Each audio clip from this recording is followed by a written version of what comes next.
Bonjour, une petite vidéo pour faire de la pâtisserie ensemble. Ça fait longtemps que je dois faire cette vidéo, j'avais promis et on va faire ça aujourd'hui. Alors, je vais prendre mon livre de recettes, montrer, livre de recettes familial, Backen International, et on va prendre donc la recette là-dedans. Il y a toutes les recettes que dans la famille on fait depuis toujours.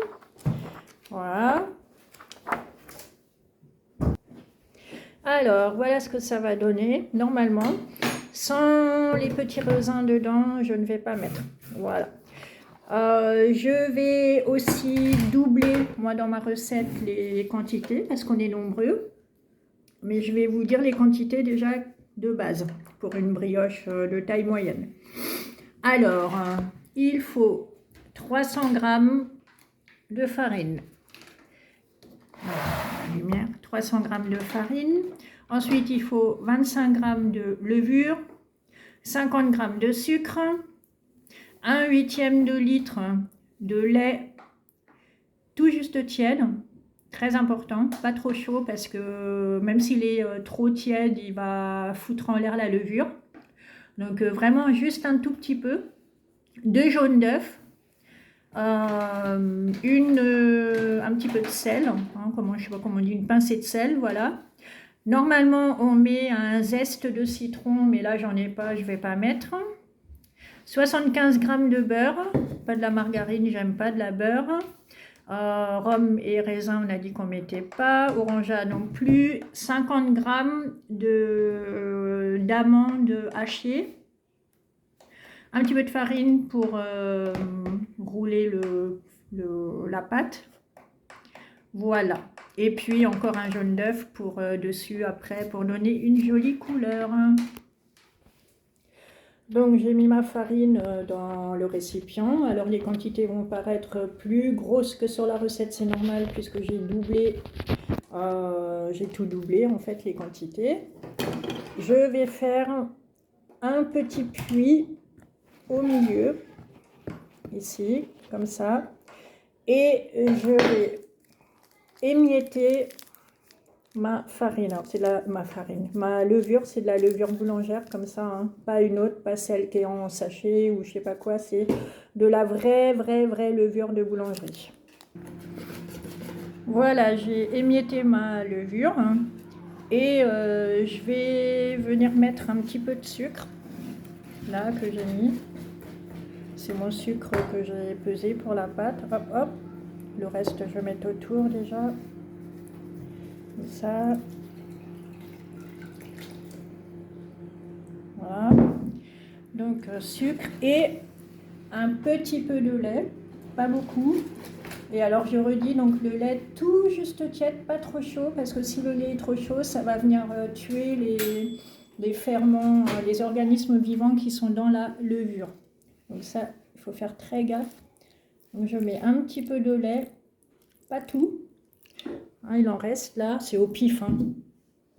Et avec une cuillère en bois, je vais venir touiller un petit peu comme ça, pour faire ce qu'on appelle la pré-pâte, on a demandé.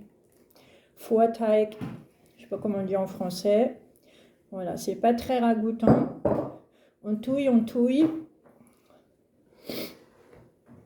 un certain temps, tout en, vous voyez comment je fais là, je tourne et ça va venir prendre de la farine progressivement sur les bords. Hein. Et une fois que ça sera bien touillé, comme ça, voilà. Là pour moi c'est bon. Là pour moi c'est bon. Je vais enlever ce qui reste là-dessus. Et ça va reposer. On va mettre un torchon dessus et ça va reposer 30 minutes. 30 minutes la pré-pâte. Alors la pré-pâte elle lève, donc ce qui est génial, c'est que si on a par exemple au coin du feu, la cheminée, un radiateur ou quelque chose comme ça, un coin chaud, ça c'est bien. Moi, j'ai pas trop à la maison, donc je cours avec un torchon et je mets au four à 30 degrés. C'est le minimum qu'on puisse mettre comme température. 30 degrés, comme ça c'est un endroit chaud et ça va lever là pendant 30 minutes. Pendant ce temps, je vais préparer les autres ingrédients que j'ai pas encore préparés, le beurre, les jaunes d'œufs, tout ça, les amandes. Bon, pendant que ça lève, j'ai remis les ingrédients en français. Les ingrédients, donc la quantité de base, c'est 300 g de farine, 200 g de vraie levure boulangère en cubes, 50 g de sucre, 1/8 de litre de lait, donc 1/8, un quart, c'est 250, donc c'est 125 ml de lait à peu près. 2 jaunes d'œufs, une pincée de sel, le zeste d'un demi-citron, là je disais j'en ai pas donc je ne vais pas en mettre. 75 g de beurre ramolli, donc pas fondu totalement mais ramollo. 50 g d'amandes hachées et pour badigeonner un jaune d'œuf avec un tout petit peu de lait, vraiment au pif. En quantité, enfin après moi ça c'est un truc que je fais au pif, c'est vraiment en quantité, à dire allez, moite-moite, l'équivalent du volume du jaune d'œuf avec la même chose en lait. En gros, c'est ça. Ensuite, le four, on verra tout à l'heure. Et voilà, la demi-heure est passée. La pré-pâte a bien gonflé, comme on peut voir. Et je vais maintenant rajouter le reste des ingrédients, c'est-à-dire mon beurre que j'ai ramolli. Je ne vais pas montrer, mais je l'ai mis en même temps dans le four. Voilà, donc le beurre, le reste de lait, les jaunes d'œufs et la pincée de sel. La pincée de sel, le beurre, le jaune d'œuf et le reste de lait.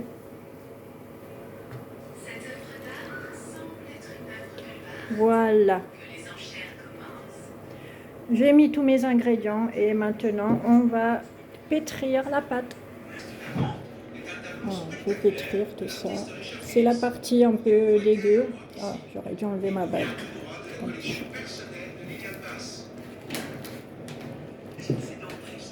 J'oublie toujours un truc.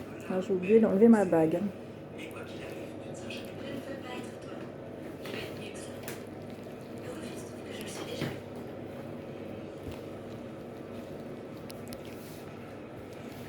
On peut évidemment faire ça avec un robot, c'est plus cool. Moi, j'ai pas de robot, donc je fais à l'ancienne.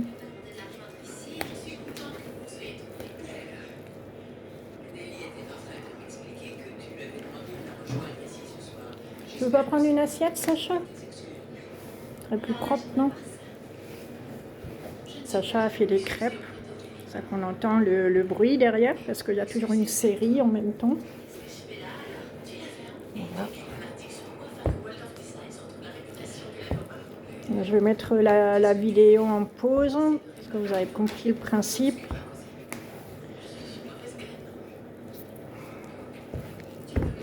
Ça dure un petit peu longtemps, ça. Alors là, j'ai bien malaxé, bien pétri tout ça. Et on voit que c'est super collant, j'en ai partout sur la main. Et on va arriver à la partie variable de la recette, c'est-à-dire que je vais rajouter progressivement un petit peu de farine, parce qu'en fait cette recette, c'est vraiment la pâte à levure, ça donne jamais de la même façon. C'est chimique, ça fait pas toujours les mêmes réactions, et je vais venir saupoudrer de la farine là-dessus, parce que le but c'est d'avoir vraiment une pâte après, qui se décolle de partout et de plus en avoir sur les mains. Donc je vais poser, parce que c'est pas facile de pétrir d'une main et filmer de l'autre. Je vais saupoudrer de la farine là-dessus. Voilà, je vais saupoudrer, je vais continuer mon pétrissage. Le but c'est vraiment de mettre pas plus de farine que nécessaire. C'est ça le but, donc vraiment d'y aller progressivement, de continuer le pétrissage.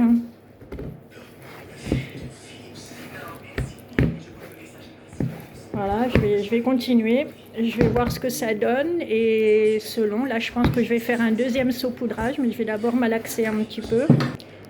Là, après ce premier saupoudrage de nouvelle farine, on voit que ça commence à se détacher un petit peu mieux, déjà. Mais je vais quand même en mettre une deuxième fois. Voilà, j'ai mis une deuxième fois de la farine et je continue. Donc, on voit que ça commence à être plus propre. Et j'en profite aussi pour montrer le geste.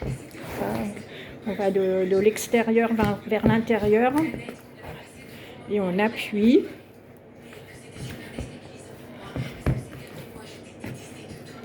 Là, ça commence à ressembler à ce à quoi c'est censé ressembler. À force de malaxer.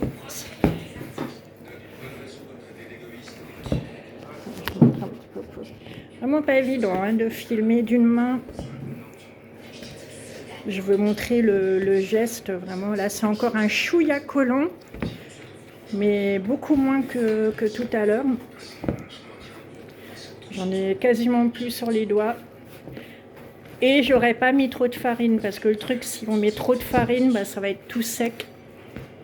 Ça va pas être bien.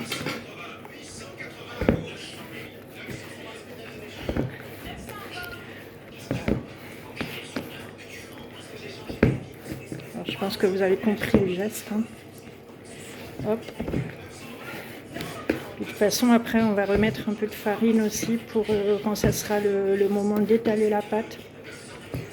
Je vais en remettre un tout petit chouïa, mais vraiment un tout petit peu. Rien du tout. Voilà. Vraiment saupoudré. Ça permettra vraiment d'enlever les tout derniers.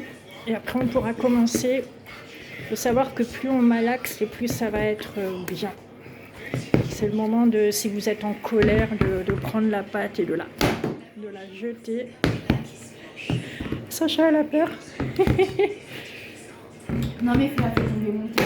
Voilà, de la jeter, d'y mettre vraiment toute son âme, toute sa colère accumulée.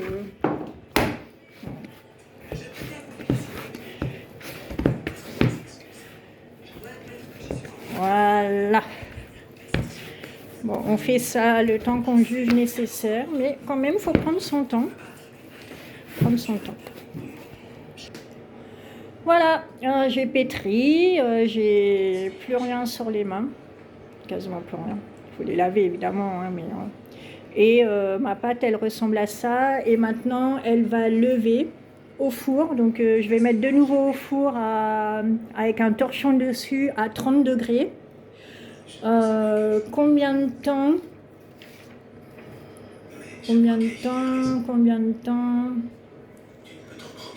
30 minutes encore, hein.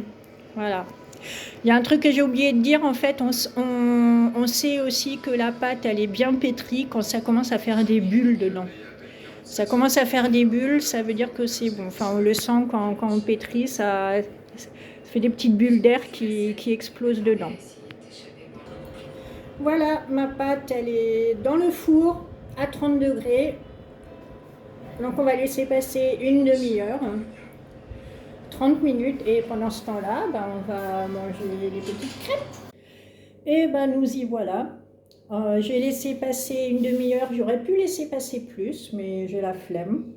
Je ne sais pas si ça se voit bien sur la vidéo, mais la pâte, elle a doublé de volume. Elle a doublé de volume, donc elle a bien gonflé au chaud dans le four. Je vais la dégazer un petit peu, comme ça. Et il nous reste un dernier ingrédient à ajouter qu'on n'a pas ajouté. Elle est bien comme il faut. Je suis contente. Alors, l'ingrédient qu'on n'a pas rajouté, c'est les amandes en poudre. Normalement, c'est 100 grammes. Là, il y en a 125. Bon, j'ai pas envie de gâcher les 25 grammes vu le prix. Tant pis, ça sera un petit peu, je suis pas censée. Enfin, j'hésite en fait un peu à tout mettre pour pas gâcher.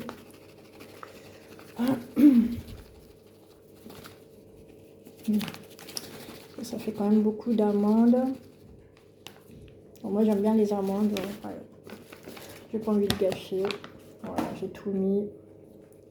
Ça, et on va mélanger ça. Donc là, ça va être beaucoup plus facile. Elle est toute légère, ma pâte, je suis contente. Toujours comme on a fait tout à l'heure, de l'extérieur vers l'intérieur. Et progressivement, les amandes, elles vont s'intégrer à la pâte. Voilà. Alors, normalement, je fais ça avec les deux mains. Normalement. Là, non, puisque je voulais vous faire profiter de cette recette.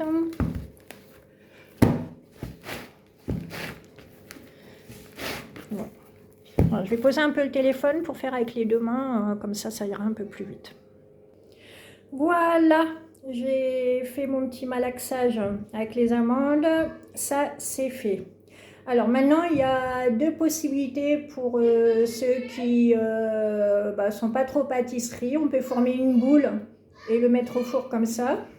Moi, je vais faire une petite tresse. Alors, pour faire une petite tresse, je vais séparer la pâte en trois. Voilà, j'ai mis... On va mettre un petit peu de farine. Et on va venir étaler ça. On va la couper en trois parties. Trois parties à peu près égales. À peu près à l'œil.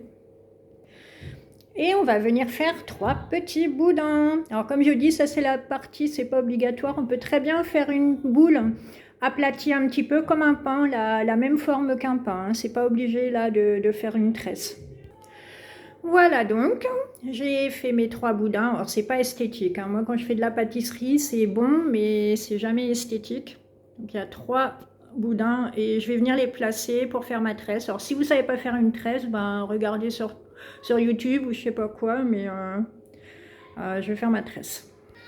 Voilà, donc le principe c'est de mettre les trois comme ça, d'avoir trois boudins. C'est un petit peu compliqué de coller au début, ça va se faire avec le jaune d'œuf après. Et là, il faut y aller progressivement. Je vais commencer avec celle qui est ici. Et ensuite mettre celle-là ici. Ça va être très moche, hein. Surtout après ça va lever, j'ai l'habitude, mes tresses à la levure, elles sont toujours extrêmement moches. Et pas régulières du tout, mais on s'en fout, c'est pas grave, c'est pas ça qui compte. C'est pas l'esthétique, de toute façon je vais jamais faire Top Chef. Hein. C'est pas grave, déjà là j'ai pété un de mes boudins, là, hein. Ça commence bien.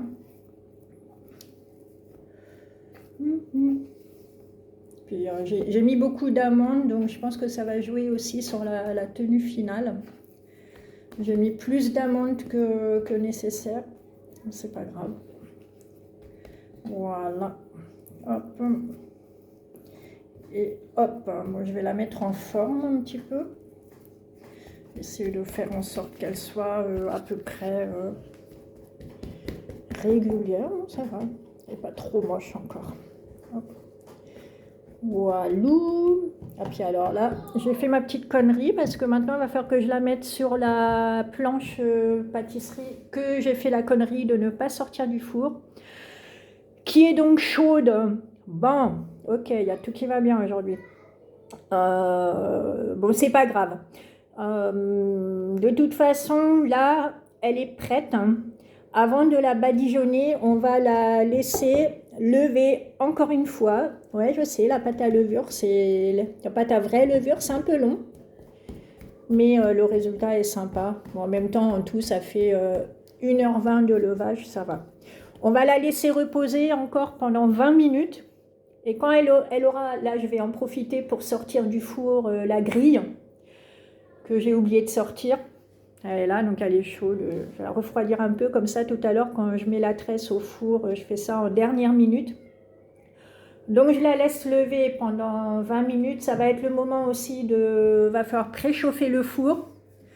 Alors la recette, elle dit 200 degrés, mais c'était dans les années 60-70 sur les vieux fours. Moi, je mets 180 parce que ça doit pas cuire trop vite, sinon ça devient marron trop vite sur le dessus et ça risque de cramer trop vite. Donc on va mettre le four à préchauffer à 180 degrés. 180 degrés. Et puis on va attendre les 20 minutes que ça relève un petit peu. Et juste avant le four, on va badigeonner. Juste avant de le mettre au four. Bien, donc pendant cette dernière session de levage, je vais préparer mon truc pour badigeonner. Donc un jaune d'œuf, encore un jaune d'œuf, ça fait beaucoup de jaune d'œuf et du coup du blanc d'œuf qu'il va falloir utiliser. Alors pour utiliser des blancs d'œuf, on peut éventuellement faire des macarons.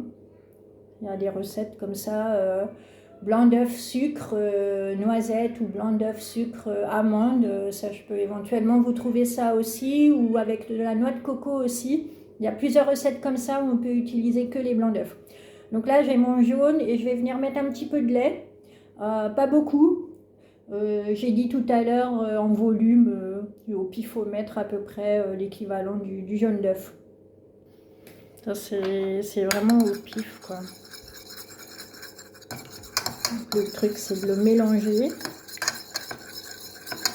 C'est ça qui va donner la jolie couleur. Si on met que du jaune d'œuf, ça va être un peu trop marron. C'est pas joli. Et puis ça peut donner un petit arrière-goût. Si on met un petit peu de lait avec, ça peut être sympa. Et comme j'expérimente des trucs à chaque fois, j'aurais bien tenté de mettre un petit peu de sucre avec. Je sais pas trop. Non. Non, on va éviter les expérimentations aujourd'hui en fait. Je sais pas, je le sens pas. Voilà, donc j'ai préparé mon petit mélange pour le badigeonnage avant d'aller au four. Là, on est à combien? Je sais pas combien de temps ça lève déjà. J'ai mis ma grille dehors avec les températures qu'il fait. Elle devrait vite être froide. De toute façon, elle n'était pas non plus méga chaude vu que le four n'était que à 30 degrés. Alors, du coup, ben, je vais augmenter à 180. Et quand ça fera bip bip, eh ben, on mettra cette petite chose au four. Hein. Ok, c'est mieux comme ça sur la grille. Hein. Alors c'est important de vraiment respecter aussi le préchauffage du four, hyper important. Moi avant je faisais la connerie de mettre mes trucs pensant faire des économies d'énergie.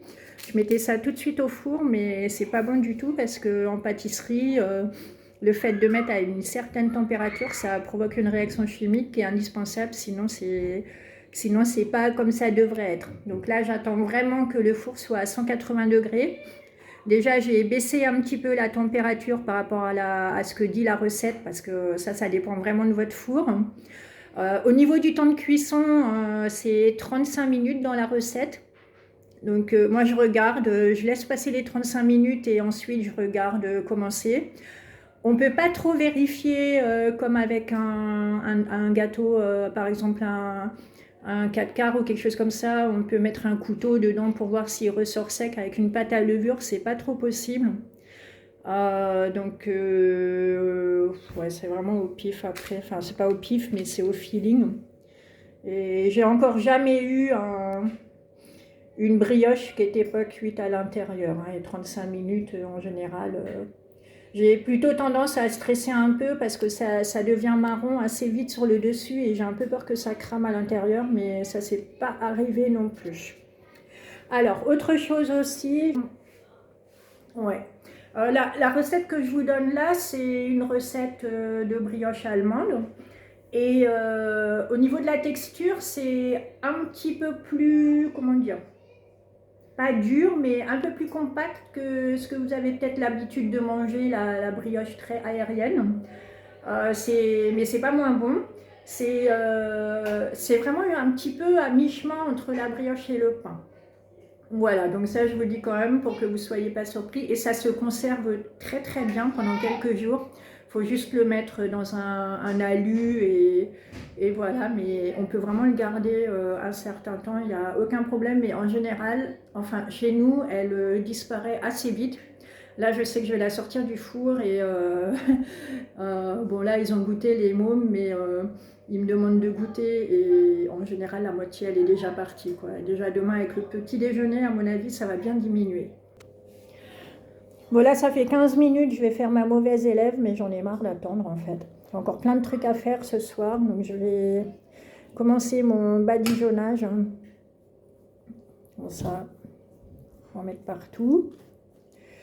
Mon petit badigeonnage et puis après je vais mettre ça au four.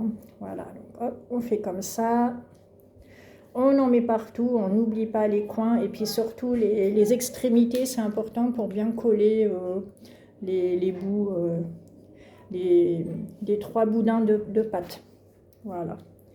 Donc je badigeonne et je vous reprends après. Voilà, j'ai terminé mon badigeonnage et j'en ai profité pour mettre cette brioche au four. Voilà, donc là il est 17h16, 17h15, donc 17h45, 17h50. 17h50, ça va être prêt, donc il n'y a plus qu'à attendre. J'aurais bien aimé faire une petite vidéo en accéléré pour voir comment ça lève, mais je ne sais pas comment on fait. Donc je ne vais pas le faire. Très important, ne jamais ouvrir le four en cours de route. On ne fait jamais ça. Alors vu comment c'est parti et vu ce que je vois, elle va être très moche. Parce que je donne des cours de recettes, mais je ne suis pas forcément bien placée pour ça. On verra bien. Là, pour l'instant, elle ressemble un petit peu à un grumeau varicelleux. Je vais peut-être pas assez dégazer, je sais pas, on verra bien. Mais de toute façon, quoi qu'il arrive, c'est une recette qui est éprouvée, qui est très bonne. Donc même si elle est moche, même si ma tresse elle est moche, elle va être super bonne. Voilà, bah à tout à l'heure. Hein. Voilà. Alors là, on est à mi-chemin, il reste 15 minutes, donc c'est déjà bien doré partout. Et c'est là, à chaque fois, je me dis, mais punaise, ça va cramer. Elle est belle, hein? Non, elle n'est pas toute lisse. Normalement, elle est censée être toute lisse, mais moi, je n'arrive jamais à la faire toute lisse. Et voilà la bête. Je viens de la sortir du four. Elle est bien jolie, elle est bien dorée. Voilà. Donc elle va refroidir tranquillement. Et puis bah, après on va la manger. Voilà, voilà.